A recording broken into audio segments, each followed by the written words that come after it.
गणपति महाराज की जय। विघ्नेश्वराय वरदाय सुरप्रियाय लंबोदराय सकलाय जगत्विताय नागाननाय सुरतयज्ञविभूषिताय गौरीसुताय गणनाथ नमो नमस्ते। श्री गणपति महाराज की जय। मनोजवं मारुततुल्यवेगं जितेन्द्रियं बुद्धिमतां वरिष्ठं वातात्मजं वानरयूथमुख्यं श्रीरामदूतं शरणं प्रपद्ये। श्री हनुमान जी महाराज की जय। ओम सौनु करो कल्याण हे दयाळु प्रभु, सौनु करो कल्याण। नर नारी पशु पक्षीनी साथे जीवजंતુનું તમામ જગતના વાસીઓ સૌ સુખ ભોગવે આનંદે આઠે જામ। સર્વે ભવन्तु સુખિનઃ સર્વે સन्तु નિરામયાઃ। ઓમ શ્રી કૃષ્ણ કનૈયાલાલ की जय। द्वारिकाधीश की जय। ओम श्री भागवत भगवान जी महाराज की जय। ओम नमो भगवते वासुदेवाय। આજે કથાનો 5મો પાર્ટ છે। આજે 27મી જાન્યુઆરી સોમવાર છે। પોષ વદ તેરસ એટલે કે શિવરાત્રિ છે। આજે આપણે કુંતાજીની સ્તુતિ શું કરે છે એ તરફ આગળની દિવ્ય ગાથા આપણે શ્રી કૃષ્ણ પરમાત્માને સરસ મજાની સંભળાવીએ એવા ભાવ સાથે આપણે કૃષ્ણ પરમાત્માના ચરણમાં વંદન સાથે હવે કુંતાજી સ્તુતિ કરી રહ્યા છે કે હે પ્રભુ, તમે અહીંથી હસ્તિનાપુરથી દ્વારિકા જાઓ એ મને પસંદ નથી, તમે અહીં જ રોકાઈ જાઓ। હવે અમારી તો વૃદ્ધાવસ્થા છે, ધીમે ધીમે આંખામાંથી પ્રેમારસુર નીકળી રહ્યા છે અને મને છોડીને કૃષ્ણ જાય મને ગમતું નથી। દ્વારિકાનાથનો રથ દ્વારિકાધીશે ઊભો રાખ્યો છે। પ્રભુ રથમાંથી નીચે ઉતર્યા। કુંતાજી પ્રભુને વંદન કરે છે ત્યારે શ્રી કૃષ્ણ કહે છે કે તમે વંદન કરો એ વ્યાજબી નથી, તમે તો મારા ફૈબા છો અને હું તો તમારા ભાઈનો દીકરો છું, એટલે આ તમે શોભે નહીં, મારે તમને પગે લાગવાનું હોય। ત્યારે કુંતાજી ભગવાનને કહે છે નમઃ પંકજ નાભાય, નમઃ પંકજ માલિને, નમઃ પંકજ નેત્રાય, નમસ્તે પંકજ જાંદ્રહે।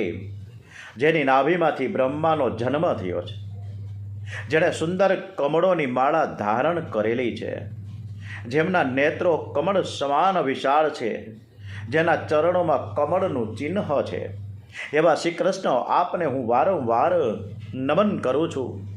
ભગવાનની સ્તુતિ રોજ 3 વાર કરીએ, સવારે કરીએ, બપોરે કરીએ ને રાત્રે સૂતા પહેલાં કરીએ। સુખમાં અને દુઃખમાં સ્તુતિ થવી જ જોઈએ। અંતકાળે સ્તુતિ કરવી। અર્જુન દુઃખમાં સ્તુતિ કરે છે, કુંતાજી સુખમાં સ્તુતિ કરે છે। આજે બધું જ મળ્યું છે। આજે હસ્તિનાપુરના રાજા તરીકે એમના જ મોટા દીકરા યુધિષ્ઠિર બિરાજમાન છે। બધી જ હવે શાંતિ થઈ ગઈ છે, કારણ કે મહાભારતનું યુદ્ધ પૂરું થઈ ગયું એટલે આજે તો સુખના દિવસો છે। એમ છતાં પણ શ્રી કૃષ્ણ કનૈયાને એના ફૈબા એટલે કે કુંતાજી સરસ મજાની વાતો કરે છે। ભીમ પણ અંતકાળે સ્તુતિ કરે છે। સુખાવસાને, દુઃખાવસાને, દેહાવસાને, આ ત્રણેય સ્થળે ભગવાનની સ્તુતિ કરવી। કુંતાજી કહે કે પ્રભુએ અમને સુખી કર્યા છે, અમને કેવા કેવા દુઃખમાંથી ઉગાર્યા છે। કુંતાજી ભગવાનના ઉપકારોનું સ્મરણ કરી રહ્યા છે, એમનો ઉપકાર માની રહ્યા છે, એમના ઉપકારો ક્યારેય ભૂલતા જ નથી। કુંતાજી તો કહે છે કે હે દ્વારિકાધીશ, હું આપના ઉપકારનો બદલો કઈ રીતે વાળું?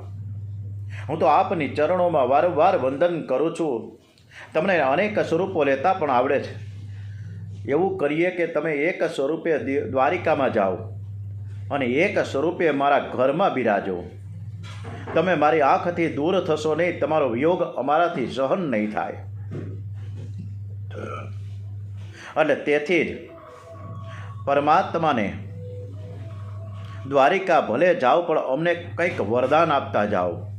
કુંતાજીએ શ્રી કૃષ્ણ પાસે દીન બનીને જે માંગ્યું છે એવું કોઈએ માંગ્યું જ નથી આજ સુધીના ઇતિહાસમાં.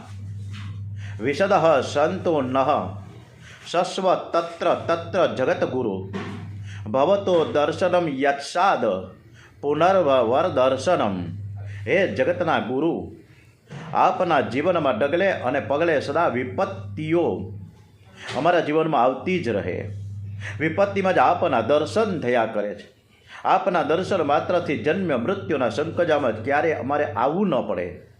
હે નાથ, તમે અમારા ઉપર કાયમ ને કાયમ વિપત્તિઓની ઝડી વરસાવતા રહો, કે જેથી કરીને અમે તમારા દર્શન કરતા રહીએ, અમે તમને ક્યારે ભૂલીએ નહીં.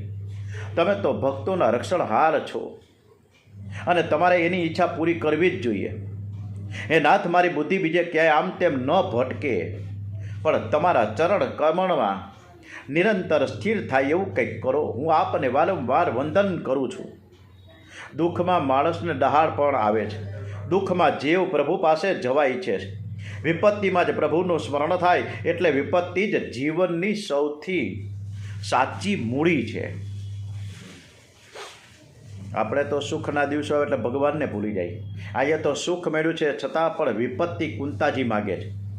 આવી આખા દેશ અને પરદેશમાં આવી મહિલા હોય, ક્યાંય એવું બન્યું છે? કુંતાજીએ પ્રભુ પાસે એવું વરદાન માંગ્યું કે મારે માથે મોટા મોટા દુઃખના પ્રસંગો આવે. શ્રી કૃષ્ણ કહે, ફૈબા, તમે આ શું માંગો છો?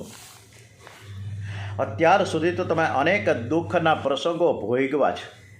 હવે સુખનો તો વારો આવ્યો છે. શું હજી તમને દુઃખ ભોગવવાની ઈચ્છા થાય છે? કુંતાજી દિન બન્યા છે કે હે નાથ, દુઃખ તો મારો ગુરુ છે. દુઃખમાં મનુષ્યને ડહાપણ આવે છે, દુઃખમાં જ નારાયણનું સ્મરણ થાય છે. એટલે જ એનું મન વારંવાર કુંતાજીને કહેતું હતું કે ભાઈ તમે આવી નહીં માંગો, હવે તો સુખના દિવસો છે. એમ છતાં પણ કુંતાજી મનને કહે છે કે રાહી મનવા તું દુઃખ કી ચિંતા ક્યું સતાતી હૈ. હે રાહી, હે મુસાફિર, તને દુઃખની ચિંતા શા માટે સતાવે છે? દુઃખ તો આપણી સાથે જ આપણા પડછાયાની જેમ જ રહ્યા જ કરે છે. દુઃખથી ભાગે એ વીર નથી. દુઃખને મિત્ર બનાવે એ જ સાચો વીર છે. કુંતાજી દિન બન્યા છે. સુખ કે માથે સીલ પડો, હરે હૃદય से जपाए. बलिहारी वो दुख की जो पल पल नाम जपाए, जो पल पल राम जपाए. श्री राम जय राम, जय जय राम. श्री राम जय राम, जय जय राम. मंगल भवन अमंगल हारी, द्रवौ सो दशरथ अजीर बिहारी. ओम नमो भगवते वासुदेवाय. ओम नमो भगवते वासुदेवाय. वासुदेवाय हरि वासुदेवाय. श्री राम जय राम, जय जय राम. नमः शिवाय. ओम नमः शिवाय. हरि ओम तत्सत्. नमः शिवाय. नमः शिवाय. ओम नमः शिवाय. हर हर भोले नमः शिवाय.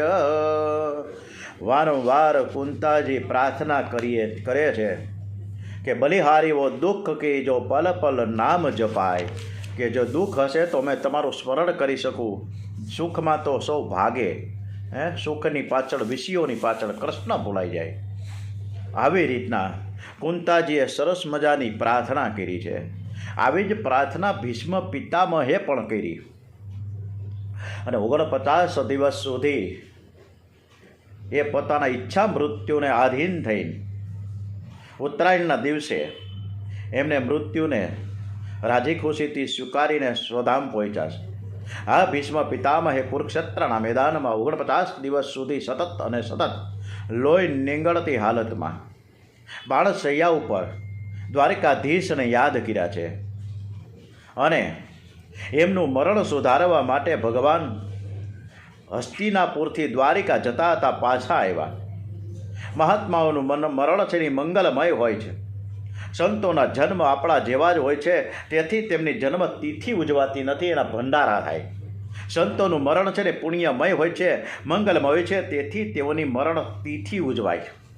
ભીષ્મ પિતામહનું મરણ જોવા માટે મોટા મોટા ઋષિઓ કુરુક્ષેત્રના મેદાનમાં પહોંચ્યા છે. પર્વતો નારદો ધામ્યો, ભગવાન બાદારયણ, બૃહદશ્ચો ભરદ્વાજ, સશિષ્યો રેણુકા સુત, વ્યાસ, નારદજી, પરશુરામ ભગવાન પધાર્યા છે.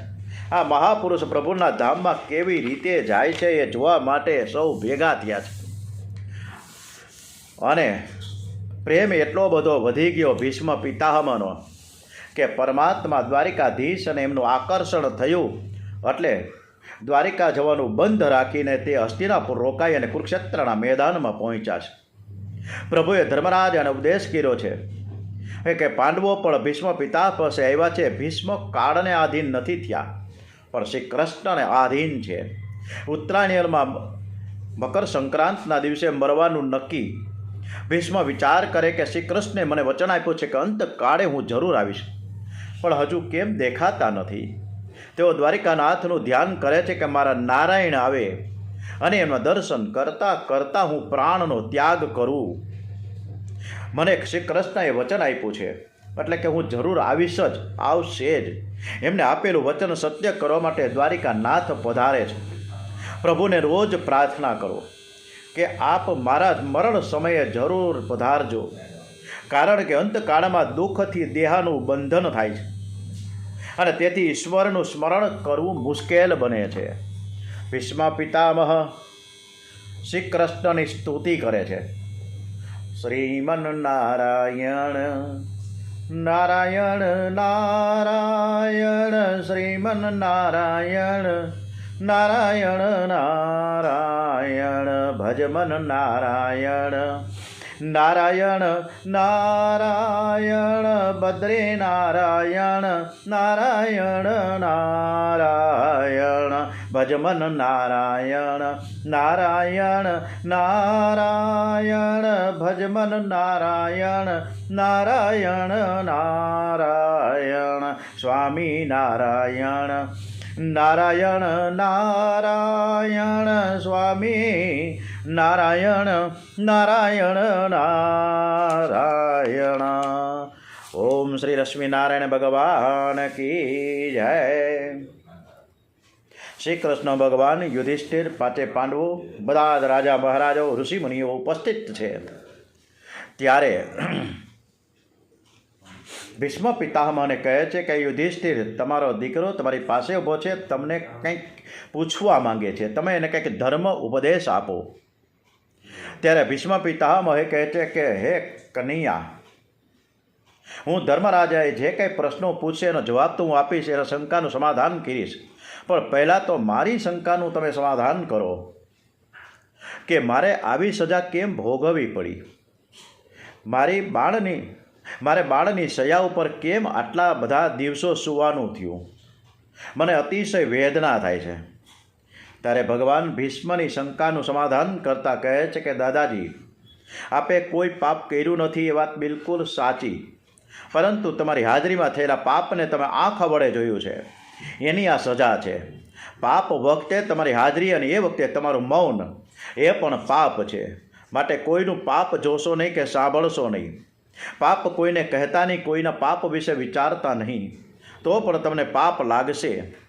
ત્યારે ભીષ્મ પિતામહે કે કૃષ્ણ, મને કંઈ યાદ નથી કે મેં એવું કયું પાપ કર્યું છે કે મારે 49 દિવસ સુધી બાણ શૈયા ઉપર સૂવું પડ્યું. ત્યારે શ્રી કૃષ્ણ કે દાદાજી તમે ભૂલી ગયા, હું જરાય ભૂલ્યો નથી, મને બધું જ યાદ છે. જીવ છે ને એ પાપ કરીને ભૂલી જાય છે, પણ ઈશ્વર તો બધું જ યાદ રાખે છે. ભર સભામાં દુશાસન દ્રૌપદીને લઈને ખેંચીને આવ્યો ત્યારે તમે ત્યાં હાજર હતા. દુશાસન દ્રૌપદીની સાડી ખેંચતો તો એ તમે જોતા હતા. તમે ભર સભામાં દ્રૌપદીની લાજ લૂંટાતી જોઈ, તમે આ સભામાં અન્યાય થતો જોયો, એની આ સજા છે. ભીષ્મ પિતામહે નમન કરી ગુનાની કબૂલાત કરી છે. ભીષ્મ પિતામહે ધર્મરાજ અને સ્ત્રી ધર્મ, આપદ ધર્મ, રાજધર્મ, મોક્ષ ધર્મ અને પરમ ધર્મ અંગે ઉપદેશ કર્યા છે. અને યુધિષ્ઠિર પછી વારંવાર થોડા પ્રશ્નો રજૂ કરે છે. દાદાજી સર્વ ધર્મમાં શ્રેષ્ઠ ધર્મ કયો? કોના જપ કરવાથી મનુષ્ય જીવન જન્મ મરણના ફેરામાંથી મુક્ત થઈ જાય? ભીષ્મ કહે છે કે સ્થાવર જંગમ રૂપ સંસારના સ્વામી, બ્રહ્માદિ દેવોના દેવ, દેશકાળ અને વસ્તુથી અપરિચ્છિન્ન, ક્ષર અને અક્ષરથી શ્રેષ્ઠ વિષ્ણુના સહસ્ત્ર નામોનું નિરંતર ગુણ સંકીર્તન કરવાથી પુરુષ સર્વ દુઃખમાંથી મુક્ત બને છે. ડોંગરેજી મહારાજે વિષ્ણુ સહસ્ત્ર નામના પાઠનું અધ્યયન કરવાનું વારંવાર કહ્યું છે. વિષ્ણુ સહસ્ત્ર નામનો જે પાઠ કરે એ બે વખત દરેક વ્યક્તિએ 2 વખત પાઠ કરવો. એક તો ભોજન કરતાં પહેલાં અને બીજી વાર રાત્રે સૂતા પહેલાં. વિષ્ણુ સહસ્ત્ર નામના પાઠમાં એક દિવ્ય શક્તિ છુપાયેલી છે. એમાં વિધાતાના લખેલા લેખ ભૂંસવાની શક્તિ છે. જન્મ મરણના બંધનમાંથી જીવને તે મુક્ત કરે છે. વિષ્ણુ સહસ્ત્રના 15,000 પાઠ કરાય. 15,000 પાઠ તો વિષ્ણુ યાગ કર્યા જેટલું પુણ્ય હાંસલ કરી શકાય. અત્યારે વિષ્ણુ યાગ કરવો ને ત્યારે 2-5 લાખ રૂપિયા હોય ત્યારે થાય. અને નાના ગરીબ માણસો એ વિષ્ણુ યાગ ક્યાંથી કરી શકે? પરંતુ કોઈ પણ માણસ વિષ્ણુ સહસ્ત્રના 15,000 પાઠ કરે તો વિષ્ણુ યાગ જેટલું પુણ્ય પ્રાપ્ત કરી શકે છે. હે નાથ, હું આપના દર્શન ખાલી હાથે કેમ કરું? હું તમને શું ભેટ અર્પણ કરું? હે નાથ, મારા મન બુદ્ધિ આજે તમારા ચરણે અર્પણ કરું છું. ભગવાન જીવ પાસે ધન માંગતા નથી, પણ મન બુદ્ધિ માંગે છે. આ જીવ ખૂબ જ લુચ્ચો છે. જિંદગીમાં કંઈક મુશ્કેલી આવે તો રણછોડરાયજીના દર્શન કરવા ડાકોર જાય છે, દ્વારિકામાં દ્વારિકાનાથના દર્શન કરવા જાય, વૃંદાવનમાં બાંકે બિહારીના દર્શન કરવા જાય, અને ત્યાં જઈને એક 11 રૂપિયા, એક 10 રૂપિયાનો સિક્કો, 1 રૂપિયાનો સિક્કો એમ કરીને ગલામાં નાખે. અને ગલામાં નાખે ને પછી ભગવાનને પ્રાર્થના કરે કે મારા સગા ભાઈની સાથે અમારા 2 ભાઈઓ વચ્ચેની 50 એકર જમીનનો દાવો કોર્ટમાં ચાલે છે, અને એ દાવોનું કોર્ટ મેટરમાં આવતા સોમવારે અમારે હિયરિંગ છે, એટલે એ કેસ અમારી તરફેણમાં આવે એવી વિનંતી ભગવાનને કરે છે. ભગવાન ધીમે ધીમે મનમાં હસે છે. એ કહે છે કે તું બરોબર છે કે કોર્ટમાં કેસ કર્યો તારા સગા ભાઈની સામે, અને તું જીત એટલા માટે તું મને 11 રૂપિયા અને વકીલને 2 લાખ રૂપિયા વકીલાત ફી આપસ. હું બરોબર સમજું છું. હું કંઈ ગાંડો નથી રે, હું તો કંઈ ઘેલો નથી રે, અને હું તો કંઈ કોઈનાથી છેતરાતો પણ નથી. મને બધી જ ખબર પડે છે તમે બધા જ કઈ પ્રકારના માણસો છે. નાનકડા તેલની શીશી 5 ગ્રામ કે 10 ગ્રામ તેલ ચડાવે હનુમાનજીને, અને પછી પ્રાર્થના કરી કે અમારામાં કોઈ વિપત્તિ ન આવે ને તમે બધા જ અમને દુઃખના સમસ્યાઓમાંથી દૂર કરજો. એટલે ભગવાનને આપણે આ રીતની આજીજી કરીએ છીએ, પ્રાર્થના કરીએ છીએ સ્વાર્થને ખાતર. બાકી સ્વાર્થ ન હોય તો કોઈ ભગવાન પાસે જાય જ નહીં. ભગવાન બધું જ બરાબર સમજે છે કે કોણ કેવી રીતે અહીં આવે છે, એમને નથી આવતો. ભીષ્મ સ્તુતિનો પાઠ કરતાં એમ લાગે કે ભક્તિ જ મરણને સુધારે છે. જ્ઞાન ઉપર ભરોસો કરશો ને દેહના અવસાન વખતે 20 કરોડ વીંછીઓ કરડે એટલું દુઃખ થાય છે, પણ ભક્તિ મનુષ્યનું મરણ સુધારે છે. ભીષ્મ પિતા જ્ઞાન ઉપર ભરોસો રાખતા નથી. તેઓ તો ભગવાનને કહે છે કે હે નાથ, હું આપને શરણે આવ્યો છું. એમ નથી કહેતા કે હું બ્રહ્મરૂપ છું અને હું એમ જ કહે કે હું તમારો છું અને હું તમારે શરણે આવ્યો છું. ભીષ્મ સ્તુતિ કરતાં કરતાં હજુ આગળ કહે છે કે ત્રિભુવન કમનમ તમાલ વર્ણ રવિકર ગૌરવ વરાંબરમ દધાને વિપુર લક્ક કુલાવૃતાનનાંબંજમ વિજય સખે રતે રસ્તુ મેંગણવધ્યા. જેમનું શરીર કમળ જેવું સુંદર અને નીલા તમાલની જેમ નીલ વર્ણનું છે, જેના ઉપર સૂર્ય કિરણોની સમાન શ્રેષ્ઠ પિતાંબર ફરફરી રહ્યું છે, મુખ ઉપર કમળ સમાન ગૂંચવાયેલી લટો લટકી રહી છે, એવા અર્જુન સખા શ્રી કૃષ્ણમાં મારી નિષ્કપટ પ્રીતિ થાવ. કેવું સુંદર વર્ણન કરી રહ્યા છે, ભગવાનનું વર્ણન અદ્ભુત કરી રહ્યા છે. કૃષ્ણે મહાભારતની લડાઈમાં એને બધું જ યાદ છે. એણે એક વખત પ્રતિજ્ઞા લીધી, તે પ્રતિજ્ઞા મારા માટે એને તોડી. કૃષ્ણ ભગવાનને કહે છે કે તમને યાદ નથી, તમે મને જેમ યાદ કરાવ્યો ને કે મારું શું પાપ છે, તો હું પણ તમને કહું, તમારા કેટલા ઉપકારો છે, એ કદાચ તમે ભૂલી ગયા છો, પણ હું નથી ભૂલ્યો. ભીષ્મ પિતામહ દ્વારિકાનાથને કહે છે કે મહાભારતની લડાઈમાં હથિયાર કે કોઈ અસ્ત્ર શસ્ત્ર તમારે નહીં લેવાય એવી પ્રતિજ્ઞા તમે કરી હતી. અને ત્યારે મેં એમ કીધું કે હું તો ગંગા પુત્ર છું, યુદ્ધમાં તો એવું લડીશ કે કૃષ્ણ એટલે કે તમને હાથમાં શસ્ત્ર લેવું જ પડશે એવી હું વ્યવસ્થા ગોઠવીશ. ભીષ્મે અર્જુન ઉપર એકદમ બાણોની વર્ષા કરી. ભીષ્મના બાણોથી અર્જુનને મૂર્છા આવી ગઈ, છતાં ભીષ્મ બાણોનો માર ચાલુ રાખ્યો. ત્યારે તમે એવો વિચાર કરતા હતા કે હું એટલે કે ભીષ્મ આ મારા અર્જુનને મારી નાખશે, અને જો એમ થશે તો અનર્થ થઈ જશે, એટલે તમે પ્રતિજ્ઞા ભંગ કર્યો છે, મારા માટે કર્યો. શ્રી કૃષ્ણ રથમાંથી કૂદી પડ્યા છે, રથનું પૈડું લઈને ભીષ્મ તરફ દોડ્યા. ભીષ્મ એ વખતે શ્રી કૃષ્ણ ભગવાનને નમન કરી રહ્યા છે, ભગવાનનો જય જયકાર કરી રહ્યા છે. બોલીએ શ્રી દ્વારિકાધીશ કી જય. કેવા દયાળુ છે મારા ભગવાન. ભક્તોની પ્રતિજ્ઞા સત્ય કરવા માટે તે પોતાની પ્રતિજ્ઞાને પણ જતી કરે છે. ઈશ્વરની આ લીલા છે. ભગવાન પોતાના ભક્તોને ખૂબ જ માન આપે છે. ભીષ્મ પૂછે છે કે હું તમારી સ્તુતિ કેવી રીતે કરી શકું? મેં ખૂબ પાપ કર્યા છે, પરંતુ તેમ છતાં પણ જેવી આવડે એવી ભીષ્મે સ્તુતિ કરી છે. ભીષ્મે કરેલી સ્તુતિ છે અલૌકિક છે, તે કંઠસ્થ કરવા જેવી છે, અને ભીષ્મ રાજ સ્તોત્ર કહેવામાં આવે છે. સ્તુતિ પછી ભીષ્મ ઉત્તરાયણના દિવસે દેહ છોડે છે. ભીષ્મ પિતામહ ભગવત સ્વરૂપમાં લીન થયા. ઉત્તરાયણમાં મરણ થાય તો દેહનો ઉત્સર્ગ થાય. પરિપક્વ મૃત્યુ ગણાય. પરમાત્માનો અનુભવ કર્યા વગર જે મરે છે તેનું દક્ષિણાયનમાં મરણ થયું કહેવાય. સંતોનો જન્મ સાધારણ હોય છે, પણ મરણ મંગલમય હોય છે. ભીષ્મ મહાજ્ઞાની હતા, છતાં તેઓ પ્રભુ પ્રેમમાં તન્મય થઈને મર્યા છે. એ બતાવે છે કે ભક્તિ શ્રેષ્ઠ છે. માનવ જીવનની છેલ્લી કસોટી મરણ છે, અને જેનું જીવન સુધરે છે તેનું મરણ સુધરે છે. અને મરણ ત્યારે જ સુધરે જ્યારે જીવનની દરેક પળ સુધરે. માટે કરણી તો એવી કરો કે જબ તુમ આયે જગત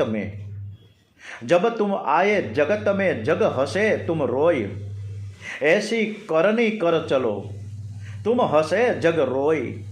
પ્રતિક શરણ જે ઈશ્વરનું ધ્યાન કરે છે તેનું મરણ સુધરે છે. જ્યારે આપણે આ જગતમાં ઉત્પન્નથી આપણો જન્મ થયો ત્યારે આજુબાજુ પરિવાર, શેરી, મહોલ્લા બધા જ હસતા હતા, કારણ કે બાળકનો જન્મ થયો, ખુશીનો માહોલ હતો. ત્યારે બાળક હસતું હતું, અને એ જ બાળક જ્યારે સદકાર્યો કરતા સેવાભાવ કરતા કૃષ્ણ કથા કરતા ખૂબ સરસ રીતે એનું જીવન એણે પસાર કર્યું. અને છેલ્લે જ્યારે મૃત્યુ પ્રસંગ આવ્યો ત્યારે આજુબાજુ લોકોના, મહોલ્લાના, શેરીઓના, ગામ અને પરગામના બધા જ રોતા હતા કે આ કેવો સરસ, આ ભાગ્યવાન છે કે પોતાની સરસ મજાની કરણી કરીને, સદકાર્ય કરીને અહીંથી જાય છે. એટલે તુમ હસે જગ રોય. અને ત્યારે એ આત્મા, એ મન હસે છે કે હું એમને એમ નથી જતો, કંઈ ભક્તિ કરીને જાઉં છું, કંઈક સદકાર્ય કરીને જાઉં છું, કંઈક સેવા ભાવ કરીને જાઉં છું. મારું મરણ સુધરી ગયું છે એટલે પોતે હસે છે અને દુનિયા રોવે છે કે આને મહાપ્રયાણ કર્યું છે.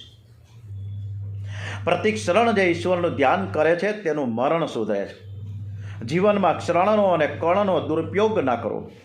જે કણનો દુરુપયોગ કરે છે તે દરિદ્ર થાય છે અને જે શરણનો દુરુપયોગ કરે છે તેનું જીવન બગડે છે. પ્રતિક શરણનો જે માણસો સદુપયોગ કરીને જાણે છે એનું જીવન અને મરણ બંને સુધરે છે.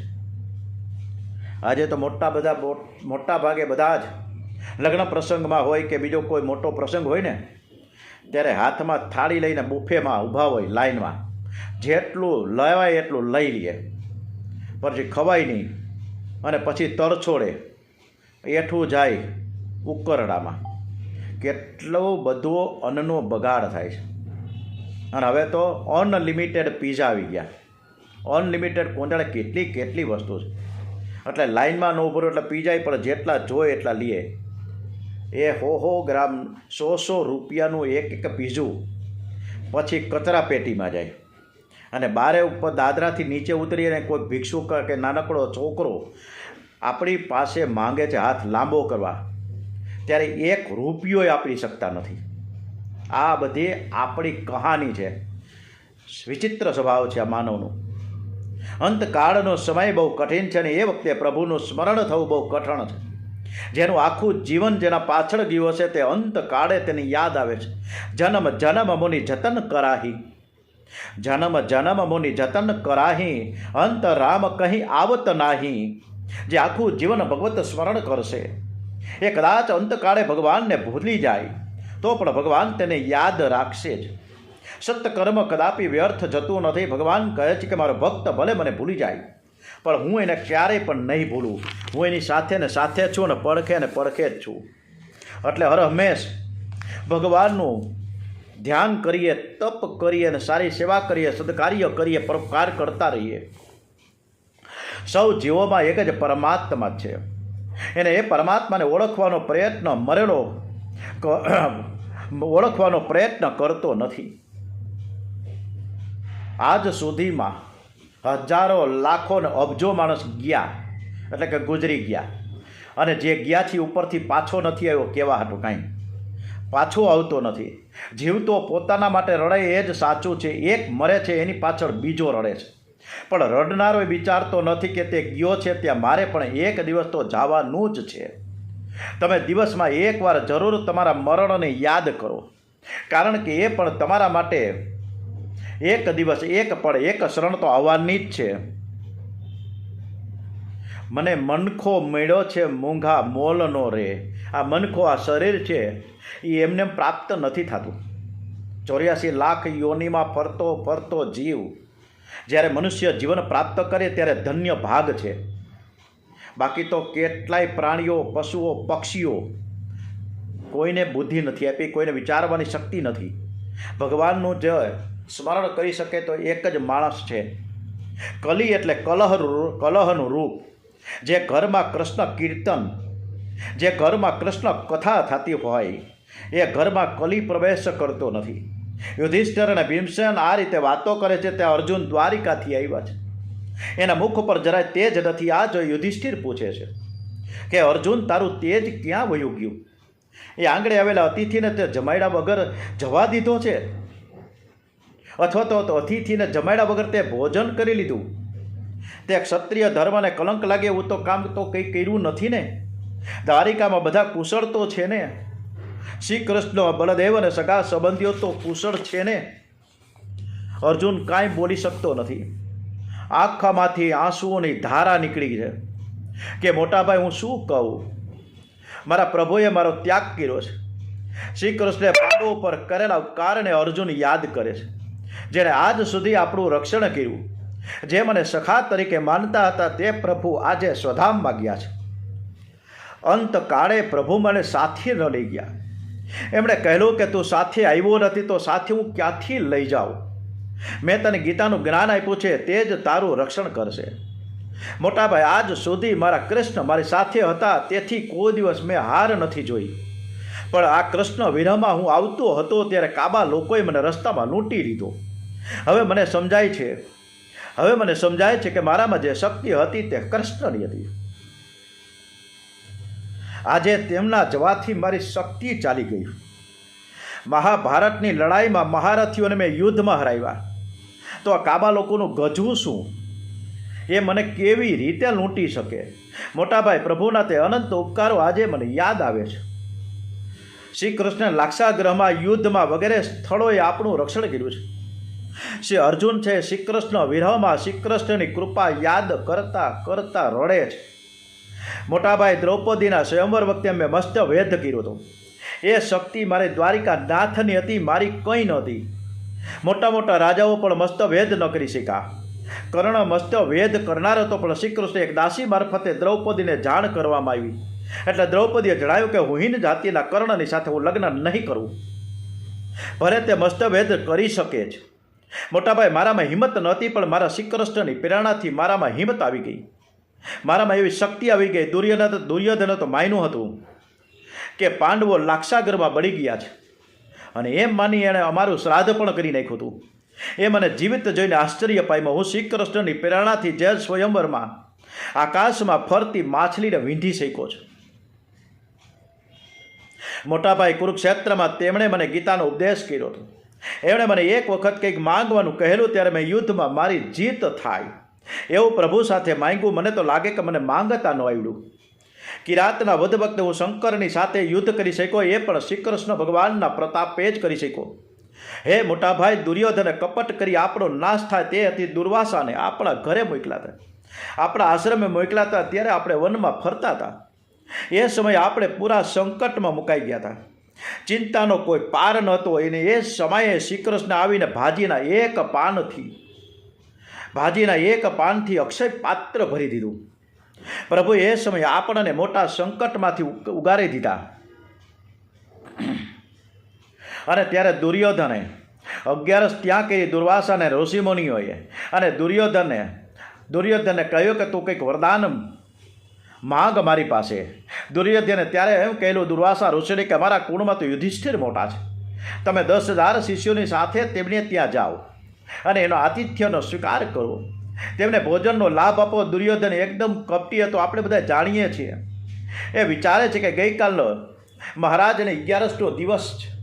ગઈકાલે તો 11 હતી અને આજે 12 છે, એટલે આજે તો એને પારણા કરવાના હોય અને અહીંથી નીકળશે અને બપોર સુધીમાં ત્યાં પહોંચે તો બહુ જ મોડું થઈ ગયું હશે. અને દ્રૌપદીએ અને અક્ષય પાત્ર જે છે એ દ્રૌપદી ભોજન કરી લે પછી એમાંથી કાંઈ નીકળતું નથી. એટલે આ ઋષિમુનિઓ જ્યારે ત્યાં પહોંચશે ને ત્યારે દ્રૌપદીએ ભોજન કરી લીધું હશે, એટલે અક્ષય પાત્રમાં કંઈ નીકળશે નહીં. દુર્વાસા ભોજન કર્યા વગર જશે અને ક્રોધમાં આવીને પાંડવોને શ્રાપ આપશે, અને તેથી તેઓની દુર્ગતિ થશે. આમ દુર્યોધને બુદ્ધિપૂર્વક તરકીબ કરાવી હતી, આપણે જાણીએ છીએ. દુર્યોધનના કહેવા મુજબ દુર્વાસાને પોતાના 10,000 શિષ્યોની સાથે યુધિષ્ઠિરને ત્યાં આવ્યા છે વનમાં, જંગલમાં, અને કહ્યું કે અમે ભૂખ્યા છીએ, તમારે ત્યાં ભોજન કરવા આવે છે. બપોરના 12 વાગ્યા છે. ત્યારે યુધિષ્ઠિર કહે છે કે તમે ગંગા સ્નાન કરીને આવો, સંધ્યા કરીને આવો. બધા જ ગંગા સ્નાન કરવા જાય છે. ગયા બાદ પાંડવો ચિંતાતુર બને છે, કેમ કે આજે દ્રૌપદીએ ભોજન કરી લીધું છે, તેથી અક્ષય પાત્રમાંથી કંઈ મળે એમ નથી. પાંડવોને દ્રૌપદી ચિંતાતુર છે. 10,000 બ્રાહ્મણોને જમાડવા કેવી રીતે? એમને કોઈ ઉપાય જડતો નથી. દ્રૌપદીનું હૃદય ભરાઈ ગયું. જો ભોજન નહીં મળે તો દુર્વાસા મારા પાંડવોને શ્રાપ આપશે. દુર્વાસા બહુ ક્રોધી છે. દ્રૌપદી દ્વારિકા નાથને યાદ કરે છે. તે શ્રી કૃષ્ણને પુકારે છે કે હે નાથ, આજે અમે ખરા સંકટમાં આવી પડ્યા છીએ. આજ દિન સુધી તમે અમારી અનેક વખત લાજ રાખી, આજે તમે અમારી લાજ રાખજો. જગતમાં અમારી લાજ જશે તો તમારી હાંસી થશે. શ્રી કૃષ્ણે દ્રૌપદીની આદ્ર વાણી સાંભળી છે. એવો દ્રૌપદી પાસે આવવા તૈયાર થયા. ત્યાં રૂકમણીજી એમને મેવો આરોગીને જવાનું કહ્યું કે તમે શાંતિથી આ સરસ મજાનો પકવાન બનાવ્યો છે, તમે જમીને જાઓ. ભગવાન એ પકવાન આરોગવા માટે પણ તૈયાર નહોતા અને ભાગ્યા છે, અને આવીને ઝૂંપડી આવીને ઉભા રહ્યા. દ્રૌપદી પ્રાર્થનામાં તન્મય છે. હરે કૃષ્ણ કૃષ્ણ કૃષ્ણ હરે હરે હરે રામ રામ રામ હરે હરે. ભગવાન આવીને દ્રૌપદીની કંઈક આંખ ઉઘાડો, મને બહુ જ ભૂખ લાગી છે, મને કંઈક ખાવાનું આપો. દ્રૌપદી હાથ જોડીને દિન વદને બોલીને છે કે નાથ શું આપું, ઘરમાં કંઈ જ ખાવાનું નથી, આશ્રમ ખાલી ખમ છે, ડબરા બધાય ખાલી છે, અને હમણાં જ 10,000 બ્રાહ્મણો સાથે દુર્વાસા આવશે, એને મારે જમાડવા કેમ? એની વ્યવસ્થા તમે કરો, જો આવ્યા છો તો આવી વ્યવસ્થા તો કરો. ભગવાન કહે છે કે દ્રૌપદી પહેલાં તું મારી વ્યવસ્થા કર, મને બહુ જ ભૂખ લાગી છે, તું ભોજન કરતાં પહેલાં મારી કંઈક વસ્તુ તો મારા માટે રાખશ જ, તો તું જલ્દીથી લાવ. દ્રૌપદી કહે નાથ આજે હું ભૂલી ગઈ, મેં તમારા માટે કંઈ નથી રાખ્યું, કાંઈ છે જ નહીં. ભગવાને કહ્યું કે તું મને અક્ષય પાત્ર તો બતાવ, એમાં જરૂર કંઈક હશે. દ્રૌપદી અક્ષય પાત્ર શ્રી કૃષ્ણના હાથમાં આપ્યું અને શ્રી કૃષ્ણે પ્રેમ યોગથી એમાં ભાજીનું પાન ઉત્પન્ન કર્યું અને પોતે તે ભાજીનું પાન આરોગે છે અને કહે છે કે આજે જગતના બધા જ જીવો તૃપ્ત થઈ જાય. આજે શ્રી કૃષ્ણ દુર્વાસા અને બ્રાહ્મણો બધાને અજીર્ણ થયું છે, બધાને તૃપ્તિના ઓળકાર આવ્યા. પ્રભુ જૈનમાં એટલે બધા જ બ્રાહ્મણોએ પણ જયમાં નહીં એ સંતુષ્ટ થઈ ગયા છે. પરમાત્માને 1000 વાર મનાવવા પડે છે ત્યારે કોઈક દિવસ તે આરોગ્ય છે. કન્યાને રોજ જમાડો, કન્યો કોઈ વખત થોડું આરોગશે તો તમારો બેડો પાર થઈ જશે. પરમાત્મા થોડું આરોગશે તો જગતને જમાડિયાનું પુણ્ય પ્રાપ્ત થશે. આજે પ્રભુએ ભાજીનું એક પાન પ્રેમથી આરોગી સર્વ જીવોની તૃપ્તિ કરી છે. શ્રી કૃષ્ણ ભીમને દુર્વાસાને તેડવા મોકલે છે ત્યારે બધા જ બ્રાહ્મણો તૃપ્તિનો ઓળકાર ખાય છે અને જમવા આવવાની ના પાડે છે. દુર્વાસા સમજી જાય કે આ કામ શ્રી કૃષ્ણનું જ લાગે છે. એવો ભીમને પૂછે છે કે દ્વારિકાથી કૃષ્ણ તો નથી આવ્યા ને? ત્યારે ભીમ જણાવે છે કે શ્રી કૃષ્ણ દ્રૌપદીની સાથે વાતો કરે છે. દુર્વાસા કહે છે કે તમારા ધર્મ પાલન, તમારા સદાચાર, સંયમ અને કૃષ્ણ પ્રેમને જોઈને અમને વગર ભોજ અને તૃપ્તિ થઈ ગઈ છે. એમણે આશીર્વાદ આપ્યા કે તમારો જય થાવ, તમારો જય થાવ. હે મોટા ભાઈ, આ બધી જ કૃપા કૃષ્ણની છે. સેવા દુર્યોધન કરીને આશીર્વાદ આપણને મળ્યા. આ છે મારા દ્વારિકાનાથની અનહદ કૃપા. આમ શ્રી કૃષ્ણના અનેક પ્રસંગો વર્ણવીને અર્જુન રડે છે. માતા કુંતાજી શ્રી કૃષ્ણ સુધામ ગમન થયા, આ સમાચાર જાણી ખૂબ જ દુઃખી થયા. એમણે પોતાના મનને શ્રી કૃષ્ણની એકાંકી ભક્તિમાં સ્થિર કર્યું અને નિશ્ચિંત થઈને પોતાના શરીરને ઢાળી દીધું.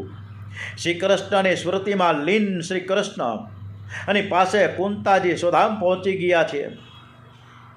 શ્રી કૃષ્ણ શરણમ મમ, શ્રી કૃષ્ણ શરણમ મમ, શ્રી કૃષ્ણ શરણમ મમ, શ્રી કૃષ્ણ શરણમ મમ, શ્રી કૃષ્ણ શરણમ મમ, શ્રી કૃષ્ણ શરણમ મમ. બોલીએ શ્રી ભાગવત ભગવાનજી મહારાજ કી જય.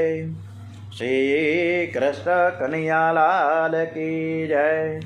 ઓમ શ્રી ડોંગરેજી મહારાજ કી જય. ઓમ નમઃ પાર્વતી પતે. હર હર મહાદેવ હર. ભાવથી જે કથા થાય છે એમાં સંસ્કૃતના શ્લોકો વચ્ચે વચ્ચે આવે છે. ડોંગરેજી મહારાજની કથામાં આ કોઈ પણ શ્લોકનું કોઈ પણ જ્ઞાન મને નથી, એટલે આમાં વ્યાકરણ અશુદ્ધિ થતી હશે, મને બિલકુલ ખબર પડતી નથી. સંસ્કૃતના શ્લોકમાં જેવું આવડે એવું સંસ્કૃતના પાઠનું પઠન કરું છું. એ બદલ હું કૃષ્ણ પરમાત્માની માફી માગું છું અને આપ સૌને પણ પ્રાર્થના કરું છું કે આ ક્ષમ્ય ગણજો. જે કંઈ કથા થાય છે એ ડોંગરેજી મહારાજની જ એના જ શબ્દો સાથે થાય છે, એટલે આ કથા તમે બધા જ સરસ રીતે સાંભળજો એવી નમ્ર પ્રાર્થના છે. આ કથામાં કોઈને લાઈક કરવું હોય, સબસ્ક્રાઈબ કરવું હોય તો હું વારંવાર એક જ શબ્દ કહું છું કે જે કંઈ કરો એ કૃષ્ણ પરમાત્માને માટે જ કરો. લાઈક કરો, સબસ્ક્રાઈબ એમને કરો, મને બિલકુલ કરવાનું નથી. આજે ભાગ પાંચમો હવે અમારે જાઓ. બપોર પછી શરૂ થશે.